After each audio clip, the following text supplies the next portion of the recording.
Bonjour Bertrand, c'est un ambitieux projet, mais un merveilleux projet que de t'accueillir pour renouveler, revivifier, traverser peut-être différemment Noël.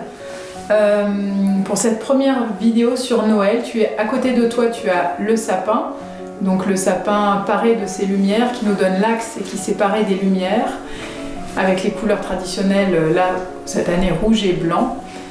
Tu as un tableau de François Schlesser juste à côté de toi qui est le dernier tableau qu'il a peint qui s'appelle Émergence, parce que je pense que tu dis parfois plus que même ce que tu sais, que quelque chose vient émerger et que la Noël fait partie de ce renouveau et de cette émergence de lumière. Et pour cette première vidéo, j'aimerais que tu nous parles de ce qui ne se voit pas à Noël mais qui est très présent. Là j'ai un article qui dit que Noël appartient aux anges puisque ils sont absolument partout dans le temps de Noël. L'annonce, le songe donné à Joseph, l'ange qui prévient les bergers. Voilà, l'ange qui fait vraiment totalement partie de l'iconographie traditionnelle de Noël. Est-ce que tu peux nous en dire plus sur les anges ? Oui, alors, on ne va pas parler peut-être pour Noël tout de suite des anges. On ne va pas parler du sapin, on ne va pas parler de l'émergence. Mais je crois qu'on va parler de l'essentiel, c'est-à-dire le tournant de l'humanité. Il y a quand même dans Noël quelque chose d'inouï, c'est que non seulement Dieu existe, mais Dieu est vivant. Et il apparaît sous la forme du Christ, qui naît petit enfant et qui révèle à travers sa naissance la véritable royauté. Et donc je crois que ce qu'il faut vraiment faire venir à Noël, c'est la rentrée de l'invisible dans le visible. Et le fait que Dieu devient un Dieu vivant, qui va au-delà de Dieu pour rentrer dans l'homme et signifier à travers l'homme le Fils de l'homme, c'est-à-dire non seulement le Père va au-delà du Père dans la Trinité en transmettant la vie au Fils, mais le Fils devient Fils de l'homme. Qu'est-ce que ça veut dire ? Tout devient intérieur, tout devient vivant. Et à Noël, il y a un surplus de vie qui apparaît et qui fait que la vie va encore plus loin. Elle va au-delà de la vie. Donc, dans le judaïsme, on avait déjà expérimenté Dieu. On avait expérimenté Dieu avec l'homme. On n'avait pas expérimenté le fait que Dieu se fait homme et que l'homme va faire ensuite naître Dieu de l'intérieur de lui-même. Et donc c'est totalement nouveau. Alors ce qui me paraît important quand on relit l'évangile de Luc, c'est d'apercevoir ce qu'il y a derrière Noël. Ce qu'il y a derrière Noël, c'est d'abord l'annonce faite à Marie. Ensuite, c'est la rencontre entre Marie et Élisabeth. Ensuite, c'est la naissance du Christ. Et après, c'est l'annonce faite aux bergers. Donc il y a derrière Noël une série d'annonciations qui sont faites et qui relèvent de la nouvelle inouïe. L'évangile, c'est la bonne nouvelle. Et la bonne nouvelle, c'est la bonne nouveauté. Il y a beaucoup de nouveautés. Parmi toutes les nouveautés, il y a quelque chose de totalement nouveau. Alors, qu'est-ce qui est totalement nouveau ? C'est d'abord cette annonce faite à Marie, comme quoi elle va être mère. Et c'est l'annonce faite à Joseph, comme quoi il ne sera pas le père. Et donc, qu'est-ce qui se passe derrière cela ? Il y a une maternité qui vient d'ailleurs, et il y a une paternité qui vient d'ailleurs. Tout vient d'ailleurs. Voilà. Et qui est-ce qui en prend conscience ? C'est Élisabeth. Élisabeth qui porte en elle Jean-Baptiste, qui est le dernier des prophètes, et qui a cette parole magnifique qu'on appelle le Magnificat, hein, qui est cette fois-ci la louange faite à Marie, et qui débouche sur la naissance du Christ, qui apparaît comme le véritable roi du monde, la véritable royauté. Donc, qu'est-ce qu'il y a à Noël? Rien ne se passe comme prévu. La paternité va au-delà de la paternité, la maternité va au-delà de la maternité, et la royauté va au-delà de la royauté. Voilà.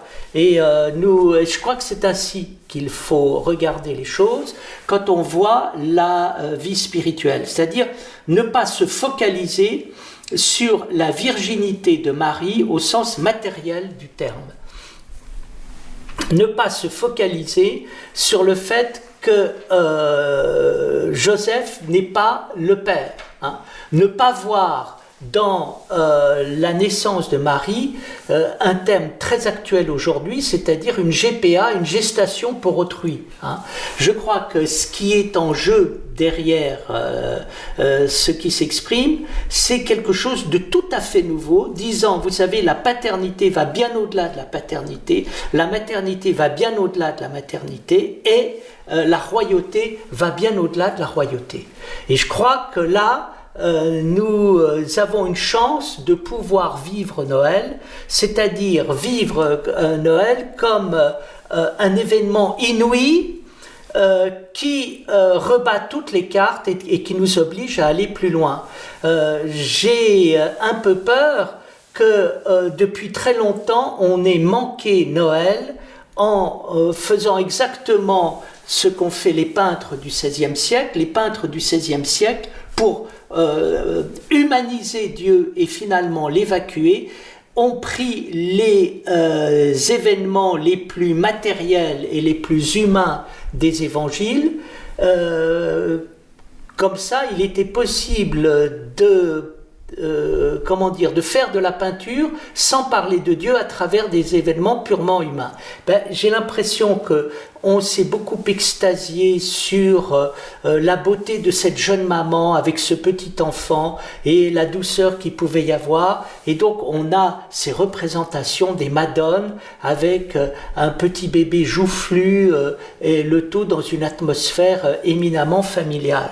Bien, je crois que ça fait partie de toute une sensibilité, de toute une culture, de tout un folklore qui a sa place, qui est respectable. Je ne me reconnais pas du tout dedans. Alors, il y a quand même des peintres, je pense que tu as dû y aller, à l'endroit où il y aurait eu l'Annonciation, où il y a une source très particulière en Israël. Oui. Et il y a un tableau qui est à côté de la source, où tu vois l'archange Gabriel qui vient vers Marie, et au niveau du ventre de Marie, il y a un être debout, un enfant debout, solaire, qui éclaire de l'intérieur. Et là, ça vient quand même si c'est délicat à parler, ça vient quand même parler de cette lumière du monde. Alors, il y a beaucoup d'icônes qui représentent, qui représentent la Mère de Dieu, la Théotokos, avec un cercle.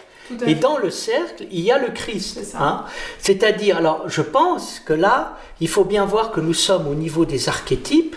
C'est-à-dire, quand on est dans une église orthodoxe, il y a l'autel, il y a l'iconostase, il y a l'entrée de l'autel, et à gauche, il y a le Christ, et à droite, il y a la Mère de Dieu. Et on s'aperçoit que là, on est devant le féminin, et on pourrait dire le masculin ontologique, vous voyez, tu vois, à travers la Vierge et à travers le Christ. C'est-à-dire que ça renvoie à des significations qui vont bien au-delà de la personne historique et de Jésus et de Marie. Hein. Moi, je crois que ce qui est inouï dans Noël, c'est la nouveauté. C'est que tout est nouveau. Et en permanence, il nous est dit que tout va vers quelque chose de nouveau.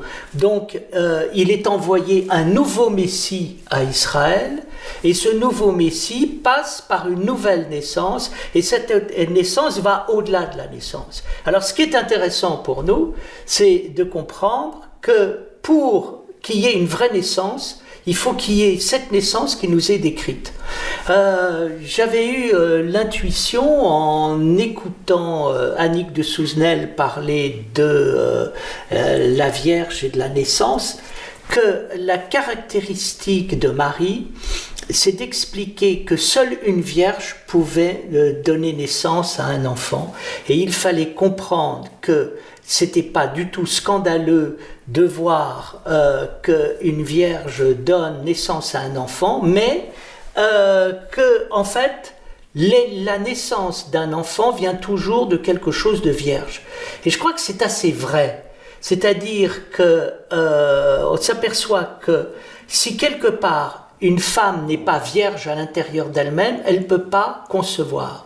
Et que quand elle conçoit, ça se fait toujours avec une part de virginité à l'intérieur d'elle-même. Et donc, la virginité de Marie n'est pas du tout un tour de magie, comme on le pense, mais qui respecte quelque chose qui va très très loin dans le corps de la femme, dans la conception. Hein. C'est-à-dire que pour qu'un enfant soit conçu, il faut qu'il y ait une femme, il faut qu'il y ait un homme, il faut qu'il y ait quelque chose en plus, comme un vide, comme une virginité. De la même manière, pour qu'un homme puisse concevoir, il faut qu'il y ait une femme, il faut qu'il y ait un père, et il faut qu'il y ait quelque chose qui aille au-delà du père. C'est-à-dire qu'il faut qu'il y ait quelque chose qui aille au-delà du père et de la mère, au-delà tel que nous le connaissons, pour qu'il y ait naissance. Et donc, il faut l'introduction d'un vide créateur. Et je crois qu'à partir de Noël, c'est ça qui est noté. C'est-à-dire que la véritable Noël, on ne le voit pas.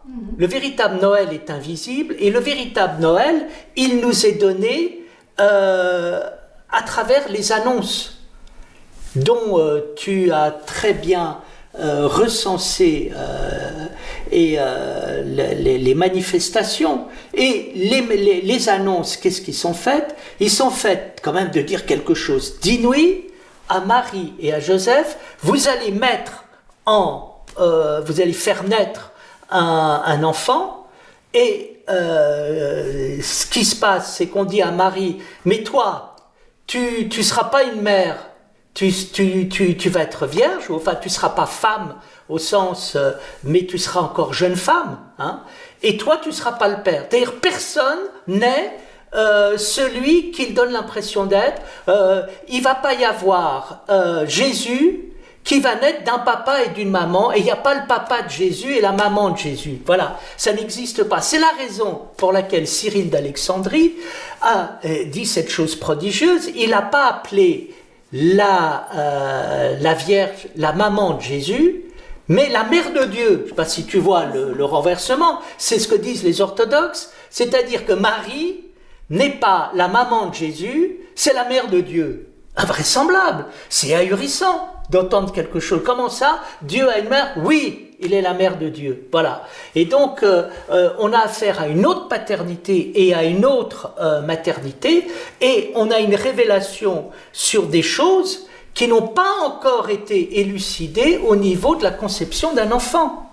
C'est-à-dire qu'il va peut-être falloir avancer psychologiquement et en même temps physiologiquement et ontologiquement pour découvrir que dans toute création d'un être humain, il y a nécessairement un élément qui dépasse la paternité et la maternité telle que nous la connaissons et qui relève d'un vide créateur. Et donc, je crois que ce qui est très intéressant, c'est de dire, ne croyez pas que vous voyez Noël. C'est-à-dire, nous, on nous montre Noël avec la crèche, avec l'arbre de Noël, avec le petit Jésus. Et qu'est-ce qui s'est passé? À force de réduire Noël à l'arbre de Noël, à la crèche, au papa et à la maman de Jésus, c'était tellement humain qu'on s'est dit, mais puisque c'est humain, bien, il n'y a pas besoin de Dieu, puisque c'est humain. Et donc, quelque part, le papa et la maman de Jésus, la naissance du petit enfant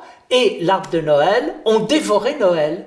Et aujourd'hui, on s'étonne que Noël soit une fête purement alimentaire où il est question du foie gras, de la dinde et du chocolat et de la bûche, et on se dit, nous sommes devenus matérialistes. Mais mes pauvres amis, c'est pas vous qui êtes devenus matérialistes, nous sommes devenus matérialistes à partir du moment où nous n'avons retenu de Noël que le papa et la maman de Jésus, et que c'est devenu une fête familiale, et finalement une fête commerciale, et finalement une fête culinaire.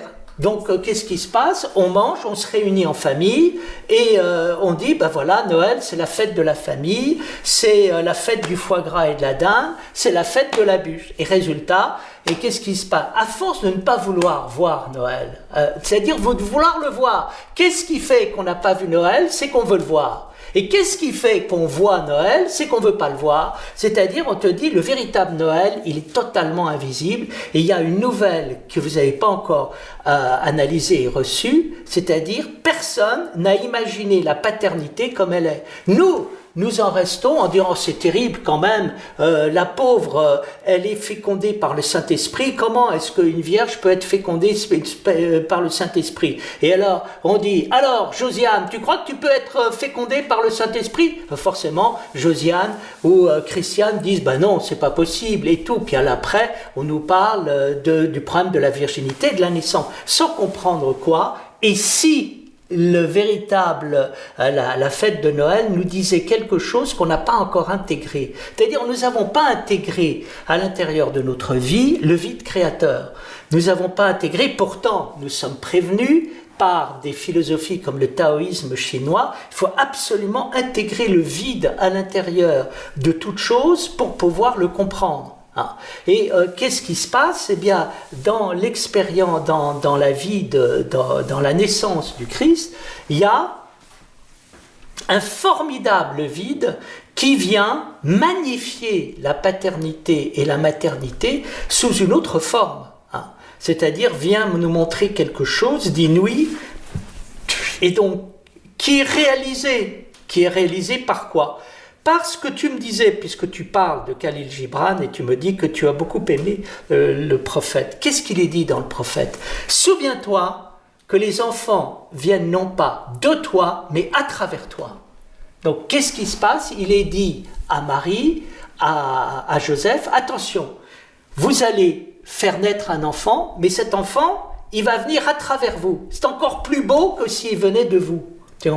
Un enfant ne vient pas de nous, un enfant vient à travers nous. Mais ça, c'est magnifique au niveau de la filiation, c'est-à-dire qu'un enfant a toujours une double filiation. Il a ses parents et puis d'autre part, il a une filiation céleste. Et comment je peux me préparer finalement dans ce que j'entends? Comment je peux me préparer, puisqu'il y a quand même ce temps de l'Avent, qui me semble ce temps de préparation, où il y a une vigilance, une attente. Est-ce que je peux me préparer à ce que j'entends? Tu me dis, à ce Noël intérieur pour accueillir le principe divin et le fondamental renouvellement. Ah ben bien sûr que je peux me préparer, mais je peux me préparer à partir du moment où je change mes idées, je change ma manière de voir. C'est-à-dire que j'arrête de voir les choses banalement, lourdement, et dans lesquelles je prends un temps pour méditer, pour penser, et pour vivre cette chose qui est l'essence de toute la vie en Christ, à savoir que les choses vont bien plus loin que ce qu'on imagine et on n'a pas encore parlé Noël.